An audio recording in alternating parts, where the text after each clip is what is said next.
গতকাল রাতে এই অপরাজিতা ফুলের গাছটা নার্সারি থেকে কিনে এনেছি। আনার পরে অন্তত 2 ঘন্টা যাবত টেনশন করলাম যে নার্সারি থেকে তো বলে দিল থোকা অপরাজিতা হবে। 2 সপ্তাহ যাওয়ার পরে না সাদা অপরাজিতা কিংবা এক পাপড়ির অপরাজিতা বেরোয়। তবে আজ সকাল সকাল ফুল দিয়েছে, সব চিন্তার অবসান। এই দেখুন থোকা অপরাজিতা হয়েছে। আমার আগে যে থোকা অপরাজিতার গাছটা ছিল সেই গাছের ফুল ঠিক এত বড় বড় হতো। আপনাদের বলছি, হয়তো ভাববেন ফাউ কথা বলছে, না বন্ধু, গাছটা বেঁচে থাকলে আপনাদের দেখাতে পারতাম। আর দেখুন আজ সকাল থেকে গনগনে রোদ। থাক, এই রোদটা যেন বিকেল 5টা 5:30 পর্যন্ত থাকে।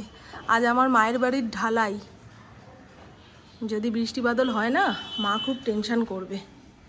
আর জানেন বন্ধু, কালকে এই গাছ ফাছ দেখে আসার পরে মধ্যরাত্রিরে স্বপ্ন দেখছি যে গাছওয়ালা তাদের দোকানপাট উঠিয়ে নেবে, বিনা পয়সায় কিছু গাছ দান করছে। আমিও সেই দানের লাইনে দাঁড়িয়েছি। আমাকে একখানা ওই কি গাছ বলে, কারণ ভালো ভালো গাছ, ভালো জাতের আম গাছ দিয়েছে, একখানা জামরুল গাছ দিয়েছে, একখানা পেয়ারা গাছ, আর একটা যেন কি 4খানা গাছ, বেশ ভালো ভালো, যেগুলোর ইচ্ছা এতদিন যাবৎ আমার মনের মধ্যে ছিল। ইন্দ্রকে যতবার বলি যে চলো না এই ফলের গাছগুলো নিয়ে আসি, ইন্দ্র না কিনে দিতে চায় না। আমি গাছের ব্যাপারে ভীষণ অধৈর্য। বাড়িতে আনার পরে যদি 2-3 মাস পরে ফুল ফল না পাই, মনে হয় ওই গাছটাকে আর যত্ন করবো না, অবহেলায় ফেলে রেখে দিই। এইরকম ও জানে তো। আর ফল গাছ বাড়িতে আনলাম মানে 2 মাসের মধ্যে ফল হবে তার তো কোনো গ্যারেন্টি নেই, আর হয়ও না। অন্তত পক্ষে 2-2.5 বছর যত্ন করতে হবে, তারপরে ফল গাছ থেকে ফল পাওয়া যায়। ফুল গাছের ব্যাপার অন্য। এই যে দেখুন কাল রাতে কিনে এনেছি, আজকে একটা থোকা অপরাজিতা হয়েছে। আর ওই বিনা পয়সায় গাছ পাওয়ার স্বপ্ন দেখার পরে সকালে উঠে ভাবছি বাবা আমার না গচ্চা যায়। কোনো কিছু বিনা পয়সায় পাচ্ছি এই স্বপ্ন দেখলে নিজের পকেটের টাকা গচ্চা যায়। গচ্চা করতে রাজি নই। খরচা আলাদা জিনিস, খরচা করে নতুন জিনিস কিনে আনা যায়, কিন্তু গচ্চা মানে ওই কোনো জিনিস ভেঙে চুরে গেল কিংবা অকারণে, বুঝলেন? গচ্চা ব্যাপারটাই নেগেটিভ একটা ব্যাপার। চলুন হ্যাঁ, আজকে কি রান্না করবো না করবো না মাথা খাটিয়ে বের করতে পারছি না। ফ্রিজে সবজি বলতে পটল রয়েছে, ঝিঙা রয়েছে, আমার খেতে ইচ্ছা করছে না জানেন। ভাবছিলাম একটুখানি শুটকি মাছ বাটা করি, সেটাও ভালো লাগবে। অনেক দিন শুটকি মাছ খাইনি। এবং বর্ষা বাদল দিনে শুকনো শুকনো কিছু বাটা বুটা হলে বেশ গরম ভাতের সঙ্গে মেখে খাও, কি শান্তি কি শান্তি। তাই করি বুঝছেন। যেটুকু ঝোল আলু মাংস রয়েছে ফুপু ইন্দ্রর হয়ে যাবে। শুধু আমার কথা তো, আমি যেটা ভালো খাবো সেটাই করবো। একবার ভাবলাম ডিমের ঝোল বানিয়ে রাখি, 2 বেলা হয়ে যাবে। আমার মায়ের বাড়ির ঢালাই তো, আজকে রাতের দিকে পারলে যাব। কি হলো না হলো, ইন্দ্র সকালে গিয়ে সব দেখাশোনা করে এসছে। এখন ভগবানকে ডাকছি, ভগবান বৃষ্টিটা দিও না, অন্তত পক্ষে 7 ঘন্টা বৃষ্টি না হয় কাম্য। হবে না হবে না। ইন্দ্রকে গতকালকের ভাত, তার আগের দিনের ডাল মাইক্রোওভেনে গরম করে দিয়েছি, একখানা ডিমের অমলেট বানিয়ে দিলাম, সেই দিয়ে খেয়ে গেল বুঝছেন। আবার 3টে 3:30-র সময় এসে আরেক খাওয়া। ও নিজেই বলে গেল। এখানে লঙ্কা এনেছে, লঙ্কার বোটাগুলো ছাড়িয়ে ব্যবস্থা করে রাখি, প্লাস্টিকের ভেতরে থাকলে আরও তাড়াতাড়ি পচে যাবে।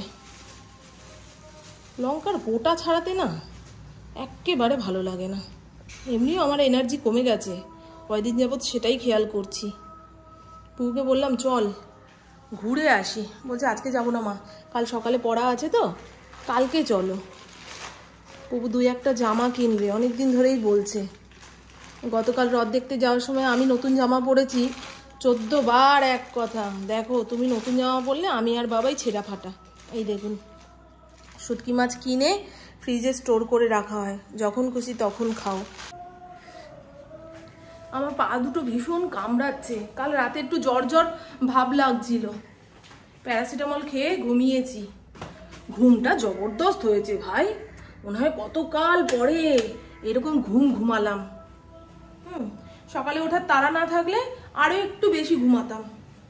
সকালে তারা বলতে ওই সোমবারের পুজোটা দিতে হবে না, ইন্দ্র যদি এসে দেখে আমরা ঘুমিয়ে রয়েছি ওর মাথা গরম হয়ে যায়। হ্যাঁ, সোমবারের পুজো করব, তুমি এখনো পর্যন্ত ঠাকুরঘর ঝাড়পোছ করলে না। চলুন, হ্যাঁ ওদিকে দেখেছেন, আমি এখন মাঝে মাঝে শুনতেও পাই না। সেদিন মুদিখানার দোকানে গিয়ে ছেলেটাকে বলছি, ও কি বলছে আমি শুনতে পাচ্ছি না, বুঝছেন? তাই বললাম ভাই আমি কানে কালা আছি, একটুখানি জোরে কথা বলো। ওখানে আজান হচ্ছে, আমি এতক্ষণ যাবৎ শুনতেই পাইনি। এই তো হয়, আজানের আওয়াজটা আগে আরো জোরে হতো, এখন একদম আস্তে হয়। কেন কি জানি, মাইকের গন্ডগোল। আবার আজানটা না হলে বুঝতে পারি না ঘড়ির কাঁটা কটার ঘরে গেল না গেল। এই যে আজানটা হলো বুঝে গেলাম 12টার ঘর পেরিয়ে গেছে। এবারে রান্না বান্নায় হাত না দিলে দুপুরের খাওয়া বিকেলে হবে। বোতল ভরবো, খালি বোতলগুলো আগে টুকিয়ে এক জায়গায় করি। বোতল ভরাটা বড় কাজ নয়, খালি বোতল সব এক জায়গায় করাটাই হচ্ছে বড় কাজ। পুপু ইন্দ্রকে কতবার বলেছি, যখন যে বোতল খালি করবি তখন রান্নাঘরের সামনে এনে রাখবি, কিংবা এমন একটা জায়গাতে রাখবি যেখানে চোখ পড়ে। নয় বিছানার কোনায় গুজে রাখবে, নয় বালিশের নিচে গুজে রাখবে, নয় চেয়ারের কোনায়, যেই জায়গাতে মোটে চোখ পড়বে না, বুঝলেন? বসলে টের পাবেন সেই সমস্ত জায়গায়। অত টুকিয়ে এনে বোতল ভরা সম্ভব নয়। আমি এই গল্পগুলো আপনাদের সঙ্গে কেন করি বলুন তো? আমার জীবনে কি কি ঘটছে আর আপনাদের জীবনেও এগুলো ঘটে কি না সেগুলো মেলানোর চেষ্টা করি, তাহলে বোঝা যায় যে পৃথিবীতে আমি একা দুঃখী নই, এই দুঃখের ভাগই অনেকেই রয়েছে। ওই বোতলের ঘটনাটা যে বললাম, ওই দেখুন ওইখানে একখানা বোতল, কিন্তু ভালো লাগে না। 5 মাস খাটার জন্য বেশ একখানা লোক রাখতে পারতাম। এই ওটা নিয়ে আসো, ওই সেটা নিয়ে আসো, সেটা তো হবে না। পাটা খুব কামড়াচ্ছে গো। সোফার কভারটা যতবার টান করছি ততবার লাফ দিয়ে উঠছে, মহিলাকে দেখছে, নামছে। আবার আমি দেখেছেন কি হয়েছে, মহিলাকে দেখা গেছে। কয়টুকু করবো বলুন তো? এইটুকু হয়ে যাবে আমার আর কুকুর তো। ইন্দ্র খেতেও পারে, নাও খেতে পারে। শুটকি মাছের যে কোনো পদ রান্না করতে গেলে প্রথমে শুটকি মাছটাকে ভালো করে ধুয়ে নিতে হবে, মানে ঘষে ঘষে ডলে ডলে যেমন করে পারবেন, কারণ এই শুটকি মাছের গায়ে না প্রচুর পরিমাণে বালি থাকে। ভালো করে ধুয়ে না নিলে যতই তেল মশলা খাটিয়ে রান্না করুন না কেন, মুখে দেওয়ার সঙ্গে সঙ্গে সব বালি কিচকিচ, খাটনি বেকার। যারা শুটকি মাছ রাঁধতে জানে না, খেতে জানে না, তারা ইস আস ফিস ফাঁস করে নাক শীতকালেও বাঙালদের কাছে শুটকি মাছ হচ্ছে মুখ শুদ্ধি। যখন মুখে রুচি থাকবে না, একটুখানি শুটকি মাছ বাটা কিংবা শুটকি মাছের তরকারি দিয়ে গরম গরম ভাত মেখে খেলে ব্যাস জীবন শান্তি, মন শান্তি। এই মুহূর্তে আমার গলার এই জায়গাটা তিতা তিতা লাগছে। মাছটা লবণ হলুদ জলের মধ্যে জাস্ট টকবক করে ফুটে আসবে, নাবিয়ে ফেলবো। বেশি ফোটালে কিন্তু আবার শুটকি মাছের আসল যে গন্ধটা সেটাই চলে যাবে।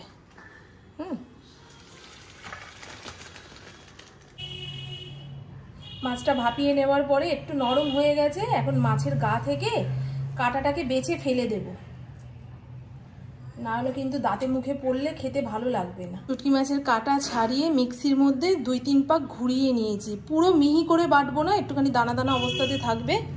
এখানে পেঁয়াজ কুচিয়ে নিয়েছি অনেকটা রসুন। শুটকি মাছে একটু তেল, রসুন, ঝাল বেশি করে না পড়লে স্বাদ আসে না। এই রসুনটাকে আর শুকনো লঙ্কাটাকে ভালো করে পেস্ট করে নেব। তেলটা একটু গরম হয়ে আসলে আগে থেকে কুচিয়ে রাখা পেঁয়াজ এর মধ্যে দিয়ে দেবো। পেঁয়াজটাকে একটু লবণ দিয়ে নরম করে ভেজে নিয়েছি। আর এখানে শুকনো লঙ্কা, রসুন বাটা হয়ে গেছে। যে কোনো বাটাবুটি শিল পাটাতে করলে না সেটার আলাদা স্বাদ হয়। এই টমেটোটাও দিয়ে দেবো। ঢাকা চাপা দিয়ে মশলাটা কষতে কষতে যখন মশলার গা থেকে তেল ছেড়ে আসবে, তখন আগে থেকে লবণ হলুদ দিয়ে সেদ্ধ করে কাটা ছাড়িয়ে বেটে রাখা শুটকি মাছটা দিয়ে দেবো। এবারে একদম নাড়িয়ে চাড়িয়ে শুকনো করে নাবিয়ে ফেললেই হয়ে যাবে শুটকি মাছ বাটা। আর এই তো বন্ধু শুটকি মাছ বাটা।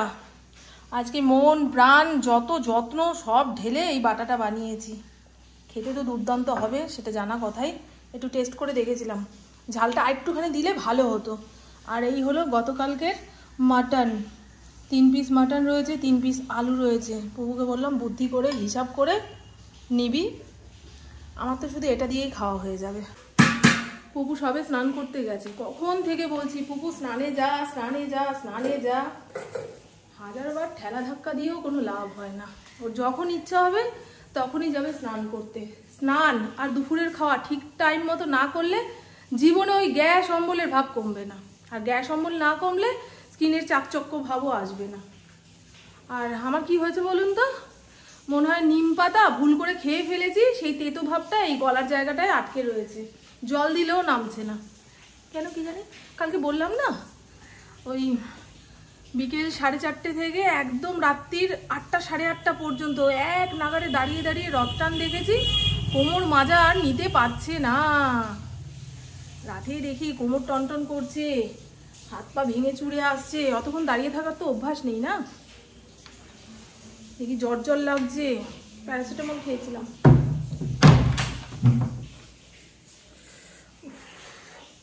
আমার হরিণের খাওয়া দাওয়া হয়ে গেছে, এখন সময় সন্ধে 7টা।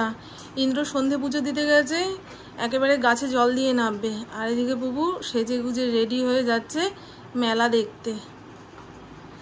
যাদের বাড়িতে অতিথি এসছে তারা পর্যন্ত মেলা দেখতে পারলো না, আর তুই দেশের মানুষ হয়ে রথের পরের দিনই যাচ্ছিস মেলা দেখতে। আজকে যে কি ভিড় থাকবে রে মা।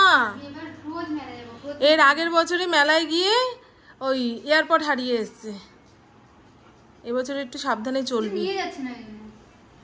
আরে হাতে যে পয়সার ব্যাগটা সেটাও সাবধানে রাখবি, টানটুন দিয়ে নিয়ে চলে গেলে ব্যাস।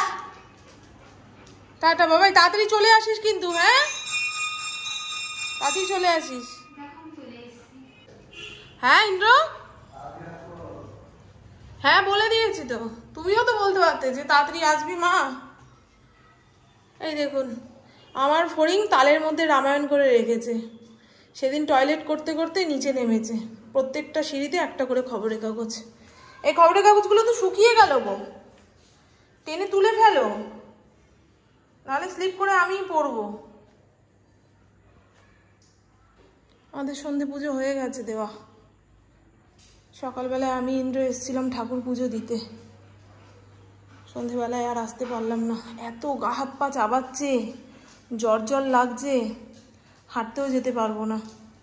খেয়ে দিয়ে জামা কাপড় ছেড়ে সেই যে বডি টান টান করেছি, আর উঠতে ইচ্ছা করছে না। আকাশের রংটা খালি দেখুন, অপূর্ব বললেও কম, বুঝেছেন কি যে সুন্দর লাগছে।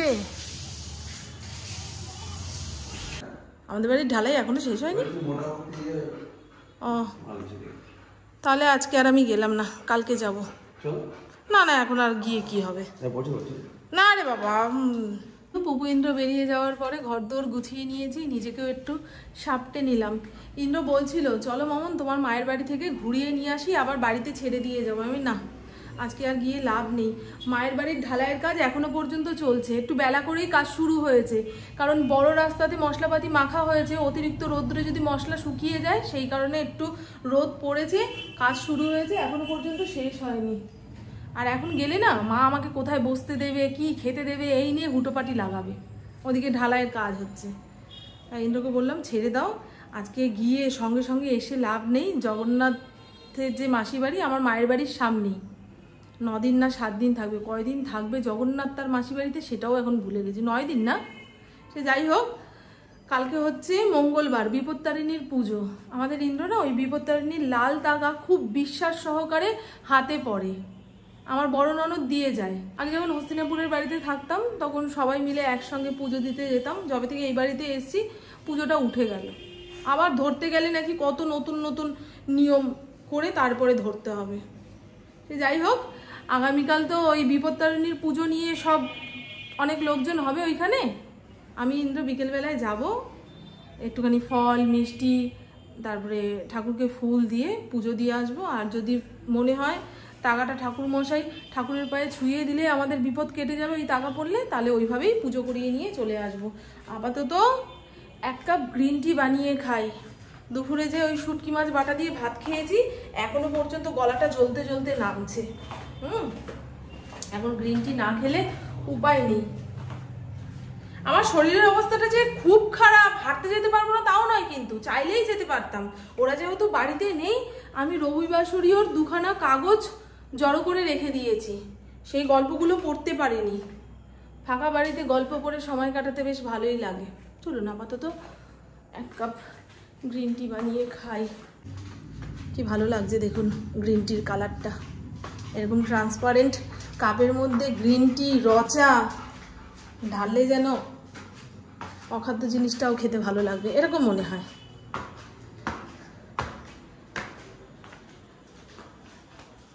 কে গো, কে কে? যাও, জানলা খুলে দিয়েছি, বসো গিয়ে। আমাদের মায়ের মেয়ের 3টে রুটি জলে ধুয়ে শুকিয়ে রেখে দিয়েছি। না ধোয়া রুটি পুপু খেতে পারে না, যতই ঘি মাখাও মাখন মাখাও ও নাকি শক্তই লাগে। এখানে ফড়িংয়ের ভাত ঢাকা চাপা দিয়ে রেখেছি, ইন্দ্র আসুক তারপরে আমরা খেতে বসবো। এই দেখুন, সেই দুপুরবেলায় বলেছিলাম লঙ্কার বোটাগুলো ছাড়াবো। আমি রান্নাঘর পরিষ্কার করতে করতে ইন্দ্রকে বলবো বোটা ছাড়িয়ে ফেলো। এই পেটকুড়ে কাজগুলো আমার মোটে করতে ইচ্ছা করে না, জানেন তো। এই যে ঘুগনি, এটা মাইক্রোওভেনে গরম করব।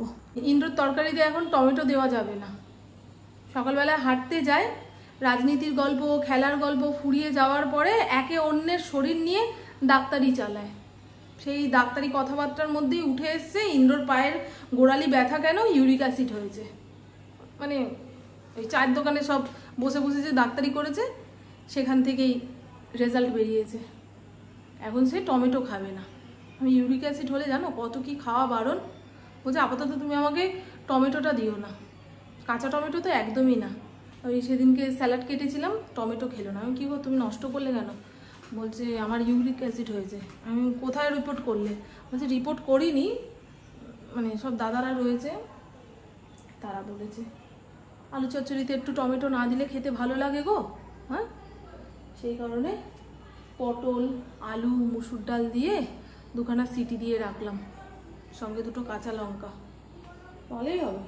ভালো হোক বা না হোক, ইন্দ্রর মুখে ভালোই লাগবে। তেল মশলা কিচ্ছু নেই, সবজি আছে পুরো সেদ্ধ সেদ্ধ, ঘেমে যাচ্ছি জানেন তো। এই দেখুন বন্ধু, তরকারির কালারটাই তো দারুণ এসছে। বুঝেছেন, এই দিয়ে ইন্দ্র ভাত খাবে, আর আমাদের ব্যবস্থা তো দেখিয়েই দিলাম। ইন্দ্র চলেও এসছে, গাড়ির আওয়াজ পেলাম। ফড়িং ঘর থেকে বেরিয়ে দুয়ারের সামনে বসলো, মানে বাবা এসেছে, বাবা এসেছে। সবার আগে ফড়িং টের পায়, ফড়িংয়ের যে বাবা এসেছে। দেখ দেখ দেখ দেখ দেখ, বাবাকে কেমন ঠেলা ধাক্কা দিয়ে বাড়ির বাইরে বের করে দিচ্ছে। হ্যাঁ, পেটের ছেলে হলে কি আর এটা পারতো? বাবা খেটে পিটে এসছে, আবার ঠেলা ধাক্কা দিয়ে বাড়ির বাইরে পাঠিয়ে দিচ্ছে। বাবা তুমি আরো কাজ করো, আরো কাজ করো। অবস্থা দেখ, অবস্থা দেখেছেন? ইন্দ্রকে দেখলেই এরকম করে। তো চলুন বন্ধু, আমার বকবক আজকের মতন এইটুকুই। আপনারা সবাই খুব খুব খুব ভালো থাকবেন, নিজের শরীরে খেয়াল রাখবেন, সুস্থ থাকবেন, আর অল টাইম স্মাইল করতে হবে। টাটা, খুব ভালো থাকবেন।